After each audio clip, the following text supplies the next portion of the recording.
something a little different. We're not just looking at data or an article. No, we are stepping right into a story. It's called The Ballad of the Low College, and it's this incredible modern poem that tells the tale of a system's noble dream and, well, how it was completely corrupted from the inside out. And the poem kicks off with this line. Just let it sink in for a second. "O low college, cradle dark, where truth and shadows meet." Wow. I mean, right from the get-go, it sets this mysterious, almost chilling tone, doesn't it?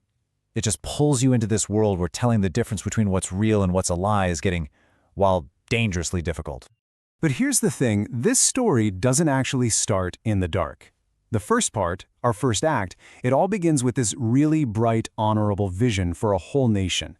It's a story about big dreams, you know? About trying to build something truly great, something that was meant to be pure. So, what was this big idea? Well, the whole point of the Low College was honestly pretty simple, but also super profound. The goal was to make sure the country's leaders were picked based on merit, that they were forged, as the poem says, in law's own fire. The idea was that your wisdom, what you knew, should be what mattered, not who you knew or how much money you had. And right here, this is it.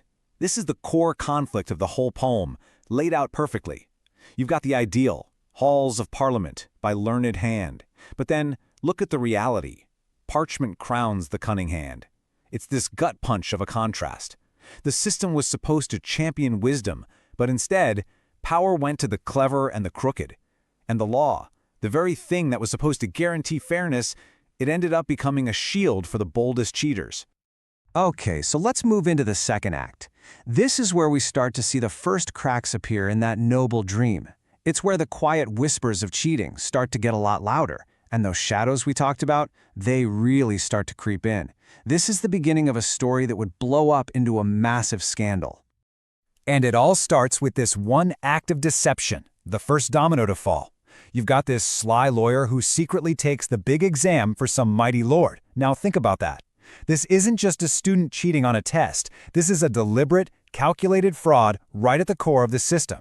It's literally swapping out merit for a lie. And from there, it just escalates. Next up, a scholar tries to get in using a document, but get this. The official whose seal is on it had actually left office 2 months before. So that seal, what the poem calls ghostly ink, was totally invalid. This wasn't some simple mistake, right? It was a gamble, a bet that the symbol of power was more important than the actual power behind it. And you know what? It worked. So the big question is, how on earth did they pull this off? Well, our third act gets right into the nitty-gritty, the mechanics of the whole scam. And what we find is that it wasn't just a few bad apples. No, the system itself started to bend and then completely break its own rules just to let the fraud happen. First off, the Cheaters College, it wasn't even on the official list of schools that were allowed to participate. I mean, according to their own rules, he should have been stopped right at the door. He was completely fundamentally ineligible. And that tells you something really important. The corruption wasn't just with this one guy.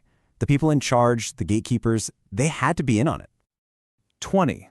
That's the number. Just 20 days. That is how fast, after this unqualified guy was let in, that the official list was, well, let's say mysteriously updated. Suddenly his college, which was never on the list before, just appears. So the corruption wasn't just swept under the rug. They actually went back and changed the rules to make it look legal after the fact. Unbelievable. And the poem describes the actual exam day like it's a heist movie. It's incredible. He wasn't sitting out in the open with all the other students. Nope. He was hidden away, being fed answers by these so-called whisperers. There was even a screen glowing with all the right answers. It was a total setup, a complete sham, all designed to create the illusion of merit, when in reality, there was absolutely zero. And if all that wasn't enough, it turns out the student was missing the most basic requirement of all. He didn't even have a first degree. So literally every single rule, from the big ones to the small ones, was just thrown out the window. They weren't just bending the rules at this point. They were shattering them. It just goes to show the system was willing to completely erase its own standards, all for one well-connected person. And that brings us to the final act. This is where we see the fallout, the truly devastating real-world consequences. Because you have to ask, what happens when a system that's supposed to find the smartest people ends up promoting the most corrupt? The story leaves the college behind now and spills out onto the national stage. And here is the fallout, plain and simple. The people in charge made a big show of blaming some lecturers, the small fish. But the corrupt lawyers, who were at the very center of it all, they faced zero consequences. In fact, they climbed the ladder.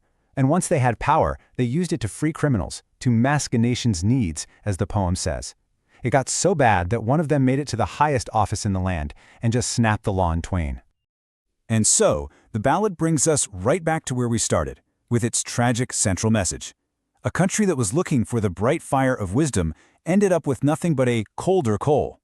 The very system that was designed to protect the nation became a weapon for those bold enough to abuse it. Look, the Ballad of the Low College might seem like it's just a story about one place, but its warning is for everyone, everywhere. It really leaves us with this one final massive question to think about. When a system is designed to reward the bold and not the wise, what happens to the very idea of truth? Thank you for watching.